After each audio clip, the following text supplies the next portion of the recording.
सास का कायाकल्प। राधा को अपनी सास से बहुत प्यार था। मम्मी जी, आपकी साड़ी कितनी प्यारी लग रही है। काश मैं भी आपके जैसी साड़ी पहन पाती। अरे बेटा, हमारे जमाने में तो साड़ी ही चलती थी।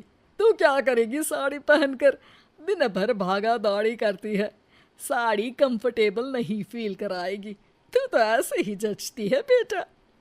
राधा सास को लेकर घूमने जाती, सैर करती और उनसे खूब बातें किया करती थी।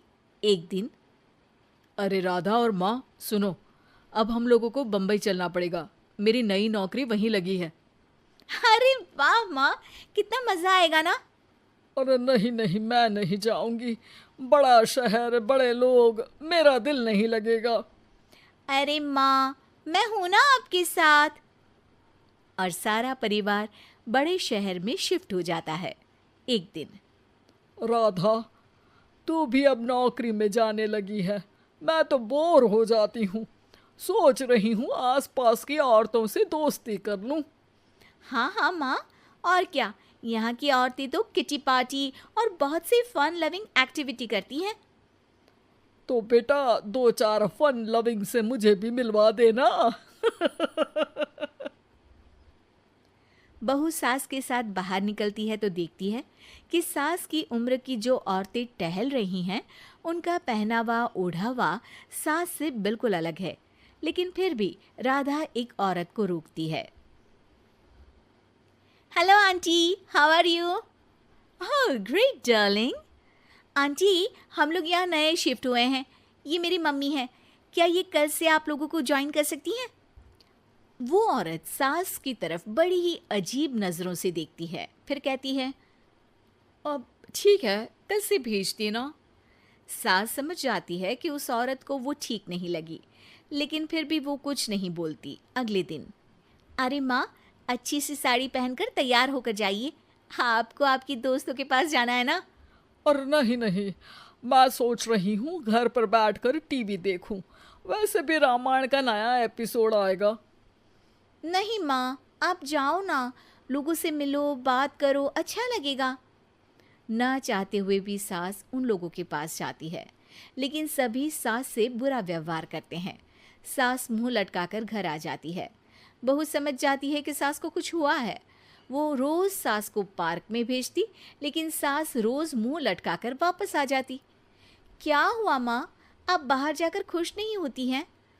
अरे बेटा, खुश तो हूँ लेकिन लेकिन क्या माँ, आपको तो लोगों से मिलना, बातें करना अच्छा लगता था। मैं देख रही हूँ कि आजकल आप बाहर से आती हैं तो परेशान सी दिखती हैं।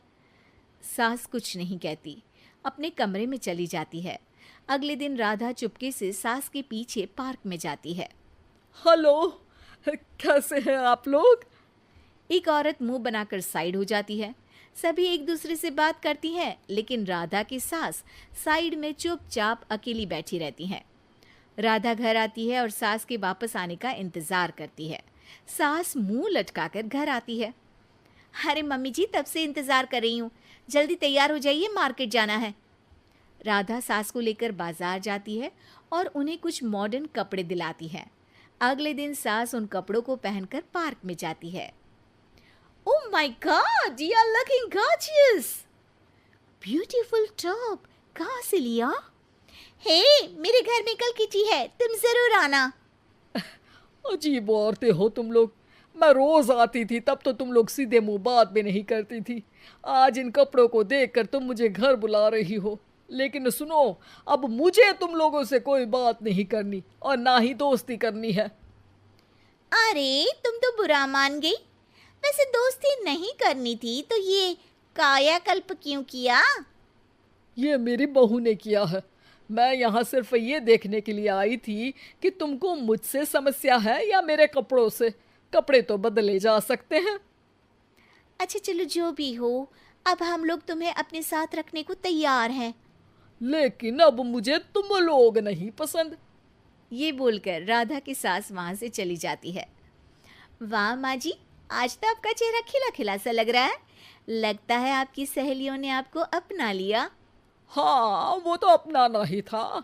दिखावे वाली जो है वो, मेरे कपड़े बदलते ही उनका दिल बदल गया। लेकिन आज मैं उन्हें मना कर आई, अरे क्यों माँ जी? क्योंकि उन लोगों को मुझसे नहीं मेरे कपड़ों से दोस्ती करनी थी।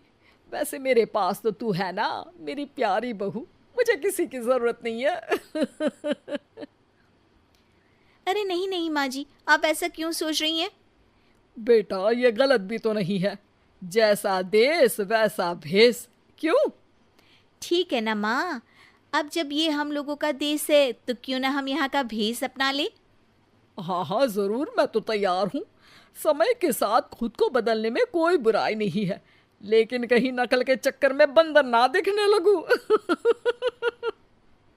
खैर, बहू लग जाती है सास की कायाकल्प।